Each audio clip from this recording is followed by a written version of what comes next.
அம்மா நாச்சார் கோயில்ல பீட்சா இருக்கு. நாச்சார் கோயில்ல பீட்சாவா? ஆமாமா. கூகுள் கஃபேவா? வாங்க பாத்துறலாம். ஓகே. ஆமாங்க, அப்படி நாங்கள் கிளம்பி வந்த இடம் தான் கூகுள் கஃபே. இந்த கஃபே ரீசெண்டாக தான் ஓப்பன் பண்ணியிருக்காங்க போல், எனக்கு தெரியல எவ்வளோ நாள். பசங்க தான் சொன்னாங்க இங்கே ஒரு கஃபே இருக்குது, இங்கே பீட்சா பர்கர்லாம் கிடைக்கும்னு சொல்லி. சரின்னு கிளம்பிட்டோம். ரொம்ப பெரிய ஷாப்பெல்லாம் இல்லை, ஸோ நான் ப்ரமோஷன் எல்லாம் பண்ணலை. பட் இங்கேயும் கிடைக்கிதுங்கும் போது எனக்கு ஒரு ஹாப்பி, நம்ம ஊர்லேயே எல்லாமே கிடைக்கிது அப்படின்னு சொல்லி. இங்கே மெனு பார்த்த நிறைய ஆஃபர்ஸ், ஃபேமிலி பேக், காம்போ பேக்குன்னு நிறைய கொடுத்துருக்காங்க.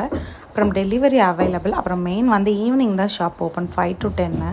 அப்புறம் இன்றைக்கி நாங்கள் வெஜ்ஜு, ஸோ வந்து ஒரு வெஜ்ஜு ஷவர்மா ஆர்டர் பண்ணியிருந்தேன். அப்புறம் 2 வெஜ் பீஸா, ஒரு பன்னீர் பீஸா சொல்லியிருந்தேன். எல்லாமே டேஸ்ட்டு நல்லாவே இருந்துச்சுங்க. நான் எக்ஸ்பெக்ட் பண்ணதை விட நல்லா இருந்துச்சு. பில் எனக்கு 530 கொடுத்துருந்தாங்க. நீங்களும் ட்ரை பண்ணி பார்த்துட்டு கமெண்ட்டில் சொல்லுங்கள். தேங்க்யூ.